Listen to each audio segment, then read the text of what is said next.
How's it going, people? Welcome back to AFTV. Listen, I know the news is all centered around Stan Kroenke, the protest this Friday, and this whole European Super League news, but there's a small matter of Premier League football to attend to, and there's been some team news that has recently emerged on Twitter. I see a lot of people in the chat. I was going to say let's go over to the chat for some questions, but there's very few questions and a lot of hashtag Kroenke out. So have a little look at them. Let's have a little look.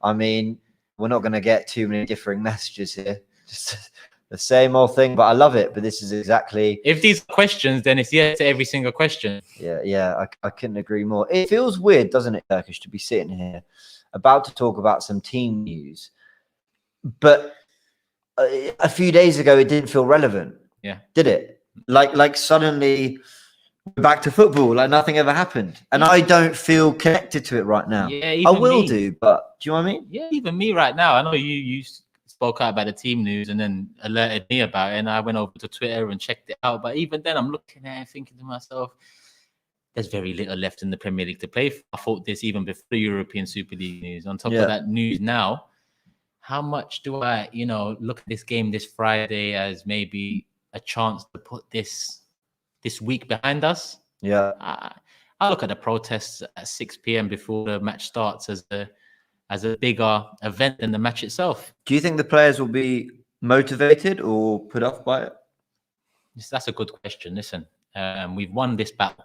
Yeah, and Oba had deleted his Twitter, came back today, and he got a bit emotional, and he reiterated that football's for the fans and whatnot. Listen, our eggs are all in this Europa League basket. Yeah. If we're going to talk about football and Arsenal, we have to, the reality is there's not much in the Premier League right now. Mm-hmm. So I'd expect them to give something back, the players. I know it's not on them. Yeah. I understand. At the same time, it's the fans that have been dragged through the mud. It's not necessarily the players. The players have had a hard time to, deal with over the last couple of days, especially Klopp, Liverpool, having played Chelsea against Brighton. I think the players need to especially at Arsenal, they need to bounce back. Listen, we just come off a 1-1 against Fulham.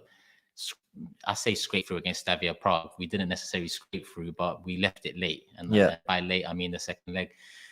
So the players need to give something back. Yeah. But we've said this before. I hear that. I like to think if they kind of feel the sentiment of the fans, that it might, what's the word? It might inspire them. Someone was asking, I just wanted to put up a quick comment. Oh, sorry. No, it's all right. It was basically asking what we thought of Edu's involvement in all this. Here we are. Lambros 123. What do you think Edu's involvement was in this whole ESL thing? We've heard nothing from it. The reason I wanted to flag this question is because, call me naive, call me crazy, I actually think there were very little people involved in this. I really feel it was the guys at the very top, and then maybe some of the board members, maybe Vinay, maybe some people around. Yeah. Which is why I don't want to focus my attention on Arteta, Edu, the players, not even really Vinay Venkatesham, because I don't really know what his involvement was. I'm looking at the very top because this reeks of Kroenke. It does. I wouldn't be so easy on Vinay. I just know Vinay's been in the club a long time. His positions has changed over the years, but he's remained the consistent factor there. We've gone past Wenger, Kazidis, we've gone through Raul and Mistentat. Yeah. I've been called too smart. I want to appreciate that, my guy. I don't know about too smart, but, regarding Arsenal and the problems. Too smart? He's not even that smart. I don't know what you're talking about. Trust me, I need those glasses, James. To add it's everything. I take these off. I'm like, what are we talking about? What's going on? My pals are in this. Yeah, man, I completely agree. But with Edu, I feel like, how can we put blame on him? Edu is just an inexperienced guy that shouldn't be in the position he's in. Same with Arteta. I think that if you look back now, I think we can understand a bit more why they was brought in, because they don't necessarily demand to know all the information throughout. I see what you mean. They're just in to do the job, and I guess they're privileged to be in that role, both Arteta and Edu. I'll be honest, because I'm naive, potentially. I don't see it as much as that. I see it as people they thought were young, innovative, had new ideas. And I like to think, all right, they're probably not going to cost as much to employ as a very experienced guy who's done the job of Ralph Rangnick and a Massimo Allegri or something. Yeah. But, I also have seen a lot of good things they've done. I've seen a lot of good things Edu's done in this job, actually. But, it kind of remains to be seen. As I said, it's very difficult to judge their job. Yeah. when other things are going on. We do have team news to talk about. Let's go into it. You can see in the banner below. It's going through. Do smash a like on the video. Send in your comments. Chat to us about the team news and stuff. Arteta's not done a press conference yet. Do you think, because we're going to go into team news in a sec, do you think Arteta is slightly relieved he didn't have to speak to the media before this was all kind of Well, we spoke about his team news, and let's speak about that first and foremost. This is not usually the order of play in terms of team news. Usually we get the interview, and off the back of the interview, that's when the team news on the Arsenal official website, Twitter, is announced. This time round, it seems that we've got the news. Where is Arteta's interview, or when is Arteta's interview? I'm assuming we'll still get that tomorrow. I had a feeling it'd be today, but Thursday's normally normal for weekend games, so... Yeah, I guess the timing's not strange. It's more the timing of the announcement of the team news. Arsenal have typically liked to hold that back from the opposition. You almost feel like they felt they needed to drop some good news because, as we're going to go into, a lot of the team news is good news. Yeah. And I'm surprised. I'm looking at it now, and I've stayed away from looking at the team news because I wanted you to kind of break it to me as we're live.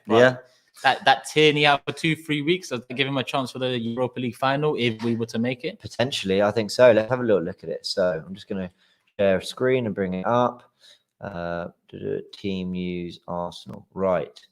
So you guys can see that, guys. Brilliant. Let's go through it. So team news, Lacazette, Odegaard, Aubameyang are the three names who make the headlines. Guys, we're going to go through this and then we'll go through your questions at the end and sort of chat to you a little bit about it. Let's start with Aubameyang. And actually a good place to start because we're talking about what kind of went on social media. We had a lot of people in the comments of our lives yesterday saying, talk about Aubameyang. And I didn't want to because that's not what the topic was about. It wasn't, the focus wasn't on the players and the manager or anything else. I wanted to focus on the Cronkies. What did you make of everything that kind of went on social media and stuff? To be honest, he tweeted something before he deleted his account. I didn't see what he tweeted before. People have had the debate about it. I didn't see it, and I don't really know what he's tweeted. All I know is he deleted very his Arsene Wenger of you. I didn't see it, I need to watch it back. I'm not seeing the. You're turning into Wenger, aren't you? It's truth. Listen, it's the truth. I even went back on his Twitter to see if it's still there. It's not there anymore, that tweet, and he's come out today with a tweet saying it got a bit too emotional or whatnot. Now, listen, this is a very touchy time for us all, but when you have one captain in Jordan Henderson speaking out, arranging meetings between captains across the league, and then you have our captain deleting Twitter because it got way too emotional, I didn't understand it. Maybe you could help me understand it. I think basically what happened was, I think he commented under someone's post, something, a friend maybe, or someone else who'd done something they were clearly proud of, and Aubameyang tweeted about it. And he was, I imagine he was attacked by an onslaught of, what are you doing about the Super League? What are you doing as our captain? Which, by the way, I don't think is right because he's not the one to provide the answers. I know he represents the club as the captain, but I think it became very clear early on that these guys had nothing to do with it and knew nothing about it. He then tweeted saying, look, I've not missed you, Twitter. Okay, we're only allowed to talk about football in the Super League now. What about racism? What about COVID? Oh, he tweeted that. Right. Yeah. And what I think escaped people was that he was probably alluding to the Derek Chauvin stuff and the case of George Floyd. And people took exception to it. And he said, he basically said something sarcastic, like, I felt better when I was ill without my phone than I do now, better with my phone. Came back today and said, look, I feel, and he also posted on Instagram and he admitted today he felt a bit emotional. I actually feel really sorry for Aubameyang. The guy's gone through so much this season, and I think it's absolutely right that we call out when he's not playing very well as a footballer, because that's what we do as fans and that's what his job is. But I didn't like that he was kind of driven to leave social media or leave Twitter briefly, or that people were expecting much more. What Jordan Henderson did was amazing, but let's also be honest, it was pretty spectacular, and he's doing it from a position of power, a position where he's led Liverpool to a Champions League, a Premier League, and he spoke out brilliant. The squad came together to deal with it. I think they were more briefed. The Arsenal players hadn't been briefed until like today, on the matter. So I just want to give him kind of the benefit on that situation. He's been recovering from malaria. God knows what that's been like. He had the situation with his mum. He's had a lot to deal with this year. Sorry, I've been rambling there, but I just wanted to get that out there because he's our captain. I want to back him when I feel it's kind of right. Yeah, you've helped me understand that more. You've helped me understand it more, and I've got to apologize, because if it was about George Floyd and the conviction of Derek Chauvin, and if it was about racism in football and the outcry to European Super League and the dire comparisons to the outcry of racism, I'm on his side. Yeah, absolutely. Like I said, I didn't see what made him delete his Twitter. I just, I'd hope. Do you know what it was? And sorry to cut you. Yeah. And by the way, I've just defended Aubameyang big time here. I think it came across, not to me, but it came across to some as maybe petulant. Yeah. And I didn't. I think I could see why people were taking that way, but I just didn't. And when the topics are sensitive like that, yeah, I wouldn't scream petulance, because at the end of the day, we don't know I completely agree. certain topics affect certain people in different ways, in bigger ways and lesser ways. So yeah, I cannot determine how I would have felt like that. I couldn't agree with you more. It was that the way people responded, it was like they were saying, stop being so petulant, stop being so. And I didn't like that at all. So, guys, there's a lot going on here. Let's just back our players, as much as we can. I think we've learned in the last, 3 days that they are not the bad guys at the club right now. Yeah. There's things to fix in those areas too. But I can talk about their quality and I can criticize all I like. But I've also said throughout the last 3 years that, there's very little the players can do to change. They don't pick themselves, they don't give themselves new contracts. They haven't sucked the winning mentality and the character out of the dressing room. It's Kroenke that's done all of that. Yeah, I completely agree. Let's go into some more team news. So Lacazette, he's on the front cover of this this show we're doing. Yeah. This is what's the Arsenal, as you can see. I'm going to highlight it here. Obviously, that was the left hamstring. We knew the minute he did this sign, you knew that's a pull or a tear or something. He came straight off. They didn't mess around. Alex has sustained a strain to his left hamstring, will be unavailable for Friday's match against Everton. He will continue to work with the medical team to be assessed ahead of next week's matches, which, of course, is the big first leg against Villarreal. Yeah. I just realised I didn't even explain what was up with Aubameyang, what was the latest.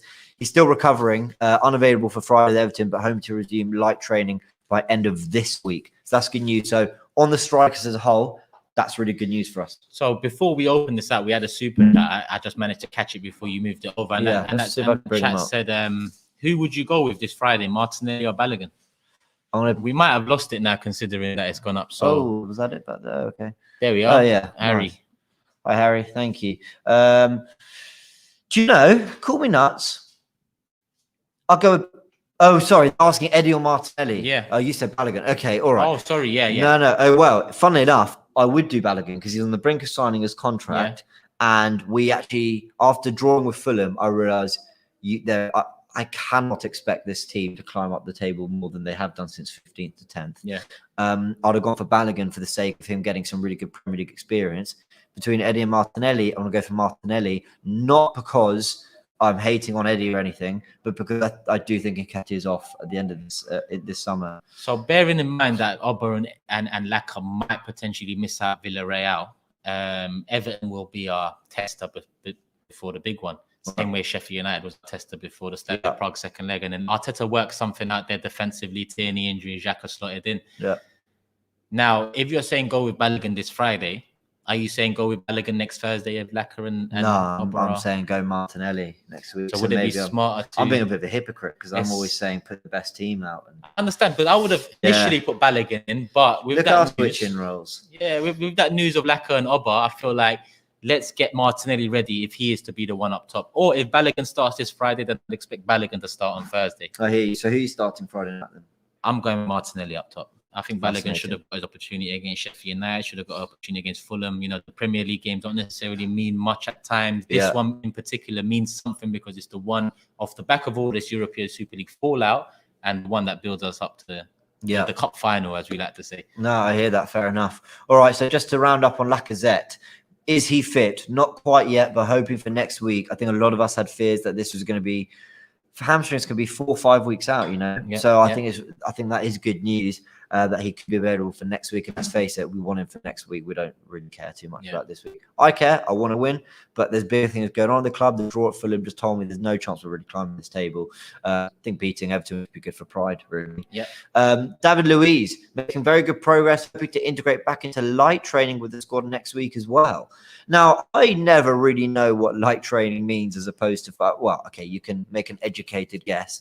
But if he's back in light training next week, does that mean he's a week away from first team action? It's 2 weeks? Hard to know. Yeah, it's hard to assess. I'd say he won't be ready for next Thursday. If he's only going to start taking light training next week, let's say that's Monday even, Yeah, I think Thursday's a bit too soon. We'd have to rush him back if that. Yeah. When he's back fit, does he start for you ahead of Holding? Do you drop him straight in? Because I think it's fair to say Holding's done all right. Well, Yeah. I think he's done well actually the last 3 games. I'll stick with all right, but I'll stick with all right. Reason being because obviously he has made some mistakes. He has been caught out this season, but who hasn't defensively? And the opposition's been, let's be honest. Yeah. So and Liverpool, we got battered. Yep. So there's Luiz. Listen, Luiz is out of contract in a couple of months. Holding's just signed a new contract. Do I want Holding to be a starting centre back next season? No, but who is with us next season? It's going to be Holding, not Luiz. So I think it's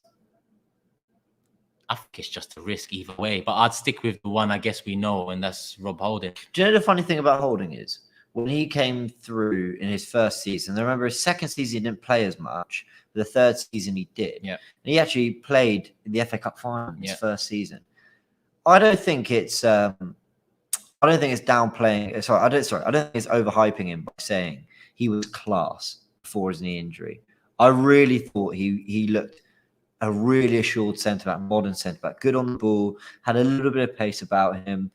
I thought he was a very classy individual, and I almost think the knee injury, he's lost that bit of mobility that I thought gave him that assurance, that ability to. There were times I remember he played the North London derby when 4-2. He was playing as the left centre back of a back three. And he turned under pressure, was able to beat the press. I wonder if we can get some of that Holding back because he's done okay, but I remember him being better than okay. Holding did have potential. Wenger spoke about his potential, and he was definitely a better prospect before his injury. Yeah. I wouldn't necessarily have called him class. I think potential is the word I would use. He just never fulfilled it. I look at Senderos as an example, who's someone, coming through young. He actually looked class at one point, up until he faced Didier Drogba a few times, and then that ripped him to shreds. And then, I just feel like at Arsenal, we've lacked solid, consistent defenders for so long. Yeah. When a defender gives us a bit, we take him out. Yeah. I remember Mustafi when he first came in, the first 19 games, he was unbeaten, I believe. And then Koscielny got injured, and then it all went up in the air. Yeah. But everyone based off their perception of Mustafi off that first half of the season, and that perception allowed him maybe a 2 years of free press in terms of this defender. There's a defender in there somewhere. Yeah. So with Rob Holding, I just feel like we shouldn't have given him that new contract, but now we have. Okay. You might as well use him, because if you're giving him a new contract and then putting in someone who goes in a couple months, what is that telling us fans? What is that telling Holding? Yeah, I hear that. God, is this going to be every stream? A struggle between me bigging up players, you going, all right, but let's just bring you down a bit. No. We'll move on to Odegaard next, I'm sure, in the injury. I'll pick him up. All right, let's go into this. Yo, Turks, you got a Cronky out banner ready from Sal Raymond. It's not ready. It's not ready yet, mate, but I'm hoping to have something ready. I've got limited time, and what I will warn you is don't be saying full names. That name was fine, but if you start saying full names on the chat, they'll try to catch you out like they catch Charlie. You know what? I got good at that when we were doing loads of live streams, just saying the first name. But that's a good reminder. Just be careful. Right. Savage says, big up Uncle Righty for calling Cronky out. That was big from him, man. Yeah, that was really, really big. I really did enjoy that. I've spoke about ex-players not talking that before, and, it's better late than never. That's how I see it. So big up Righty for that. I completely agree. Let's go. I've just realized I can make this bigger for everyone to see. Why didn't I do this the whole stream? Martin Odegaard, right ankle. He's now back in light training, will be assessed ahead of Everton match regarding his availability. That's a really big boost. I'd like him to get 20-30 minutes against Everton because let's face it, Smith Rowe's done very well in that position when he's been asked of it. But there's something I like about having both of them. Maybe I'm being greedy. I'm being a greedy owner. They offer different aspects, different qualities. One's a bit more energetic, plays past the striker. One, drops in, does a bit more of the dirty work, is a bit more slow and cultured on the ball. So I think they offer very different alternatives, and we've seen it work together as well at times. Yeah, I do think they complement each other superbly. I'd love to see if Arteta will ever go for that three in midfield where he played both of them with a Partey. Yeah, that was the Guardiola. I remember people saying, Guardiola's playing David Silva and De Bruyne in midfield. Is he serious? Is he going to run over? Yeah, I remember them days. But I remember thinking, you've not watched what he's done at Bayern Munich and Barcelona if you think they're going to get run over. Yeah. And they were brilliant. It's almost like saying, all right, maybe you couldn't put David Silva as one of two holding midfielders because you get overrun. But if you had two creators next to a more robust, deep creator as well, works quite nicely. So I'd love to see that. I agree with that. And with this, with this inverted fullback, it's true, that inverted fullback is Xhaka right now. Xhaka, if you played Odegaard and Partey in the middle, for example, during the game, during the attacks, Xhaka comes into that centre back pairing with Partey. Odegaard gets released up, in a front five, for example. Very, very true. So it can work. It's just what is Arteta's plan with the because we've got Kieran Tierney on the left. So do you think Arteta's going to go for an inverted right back in the summer, or do you think he's going to go for a natural Lamptey because we've all been saying Lamptey, Aarons, Hakimi, but we've just seen an inverted fullback potentially open up the attacking options. We've played our best football, for me, when our fullbacks have got really advanced, when Tierney's overlapping and stretching the pitch. I remember the Tottenham game. It was just battering them down that side. And actually, Cedric has played really well when we've also advanced down the right. I would be looking to get a Lamptey-esque right back, someone who gets up and down, and almost have two centre-backs and two holding midfielders and let the rest kind of do their thing. Obviously, Arteta likes to have this sort of base of a three-man defence, that build with one sitting. I'd rather that third man was made from the midfield than from the wing backs personally. Yeah, I understand that. It's all getting. We're not paid the big bucks to determine all of this anyway, so very, very true. Yeah, but we'll still criticise it though. Yeah, we'll still Arteta work it out, mate. Yeah, exactly. Let's go to Kieran Tierney. Left knee injury. We know that sustained ligament damage. He continues to make progress and hopes to be back in full training within 2 to 3 weeks. Very encouraging because there's just having a look now. There's about 4 or 5 weeks of the season left. So that is encouraging. That's encouraging. That'd be massive for the final if we was to make the final, because in all honesty, if we're looking at probability, Man United will probably be United, as much as we've had the better of them in the league in the last couple of years and Arteta's had the better of Ole, I still have that Chelsea final in the back of my head. And it terrifies me, Yeah. It terrifies. I will be seriously supporting Roma while supporting Arsenal because you're going to call me nuts. I'm always like, I kind of weirdly believe in omens. I don't know why. Like when we had Chelsea in the FA Cup final, my mind was like, we can do this. We've done it before, so I know we can do it. If we got to the Europa League final, faced English opposition again, I'd be like, shit, I know what happened last time. And I know that that's not how football works, but I always kind of have that every time I get to a Carabao Cup final, I'm like, yeah, we're going to lose this. We never win this final. And it's one of those things, history, isn't it? Yeah, it's a little like when we lost the North London derby at Spurs earlier in the season. I was like, we're going to beat them at our place. Yeah. Something was just like, we don't lose 2 North London derbies in a season. And because my mind's conditioned me to think that. But, I remember the Europa League semi-finals when we reached the final. Didn't Chelsea play Slavia Prague in the semis? No, they played the German side. Frankfurt. Jovic was their striker, right? Yeah, Frankfurt. That match.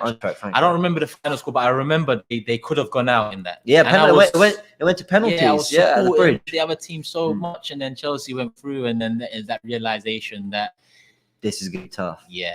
Yeah, and they don't lose finals. I remember at the time everyone tended to say, look, Chelsea have got top 4, there's not much in for them, and at the same time, look at the last cup final, we beat Chelsea. Yeah, everyone wanted to paint a good picture, but in reality we sold ourselves a dream. And Emery did a big tactical job on him and Jorginho because of Maurizio Sarri at the time, and everyone thought, great, we'll do that again. But the big narrative around that was, this is Eden Hazard's last big performance, and it proved to be. Could it be Pogba this time? And Czech's last game, remember that? Now he's just talking to Chelsea people fans. People wonder why we lost with Emery. He played our second choice goalkeeper in a cup final. We needed to qualify for the Champions League. And anyway, guys, thanks for joining. Let's just take 1 or 2 more comments. Yeah, man, let's do this. If I can find any. Someone's asking, what's the point in life? Well, there's a lot. I see a lot of people from my channel, Original T from my channel over here. Love to see it. Come on. Yeah. People saying Wenger in. People saying Saka. I love this. I mean, Saka's been class for us, hasn't he? I'd bring Saka on 20-30 minutes against Everton, and I'd do the same with Odegaard. It's about protection now, Let's address this as the final thing we say, because this is going to be the topic surrounding everything on Friday. I'm sure you're going to have something to say, and I'll leave you to end on it. I just want to say, people have said this to me on Twitter. It is not it's not wasting your time. It's not wasting your time, especially now more than ever. Please don't have this attitude. It's way too defeatist. We can actually do this. Listen, if people want to talk about wasting time, like at the end of the day, things like anything can be wasting time. It depends how much emphasis you put on it. Me going to the toilet is wasting time. I could be doing a much better thing than going toilet. But sometimes you have to do necessities to, you know, move forward. And Kroenke is one of those. At the end of the day, if you think saying Kroenke is wasting time, what do you think about telling people that Kroenke out is wasting their time? Surely you just wasted time telling us that Kroenke out is wasting time. It's true. Instead of just doing hashtag Kroenke out, which would have taken less time than writing people saying Kroenke out wasting their time. So if we're all here, you know, harboring time, then what have you just done here? At the end of the day, if you've got nothing positive or good to say about a good movement, this is a negative, bad movement. If you have nothing good to say about it, that's my only recommendation. Sorry, Elliot, but that's the reality. Thank you, Turkish. James is saying that shit. Can you talk to them like this? Yeah. Hey, listen. Elliot, we're cool. I just disagree. Me or Elliot, James? Me or Elliot? Now I want to know. Listen, thanks for joining. Now I'm going to end on this one. John Q says, Jack Wilshere, take him glass off and get to the protest. Mate. I love that. Other than that, is that Jack Wilshere was, do you know, one of my favourite ever players. Even not in terms of what he achieved for Arsenal, but just he was class, man. I just thought I've never seen a youngster come through as much potential as him. He was phenomenal. Injuries got him. But he was absolutely quality. So that's the one that I wish it worked out, man. But Jack's also the one that has led me not to put as much faith in youngsters as I once did, because I thought he was the next in line, and it was just wasn't to be. Why are you bringing me down, man? Bring one more positive. Where's Elliot? Give him one. Well, we got put John up. What's he saying? John super chat. Thank you for the super chat, John. If we lose, things can get really hectic and really messy. I think things are there, and I almost think the eyes are off the manager and team more than ever. We'll see how people react. Do you think losses would add to the fire that's burning about Kroenke now? Or do you think the fire's been fueled by him now? Yeah, I think it would add negativity around the club, but in a more focused and considered way. I think it would look more towards the board and Kroenke's more than ever. I think people, look, the Arteta in and out thing is going to always be around, and that's fine.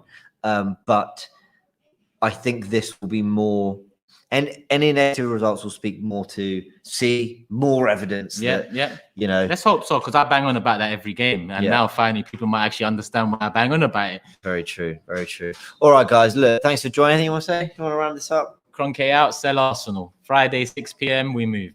Love it. All right, guys, thanks for joining. Do like, subscribe, comment, all that. It's nice to talk about things other than, well, actually, we did speak about Kroenke, but other than the main problem and the, you know, Super League and everything, that's not happening. We're back into Premier League action against Everton. Remember, there's stuff happening before the game. Go check that out. And yeah, we move. The rest of the season still awaits because it still matters now. Yeah, 2-3 games away from Champions League money, Champions League football, the good old Champions League. And when you're doing a video of me, Kroenke is bound to come up, James. So get used to it, mate. Fair enough. People, love and peace. Hope everyone enjoys the day. If you're in and around London Friday, you know what to do, people. Make sure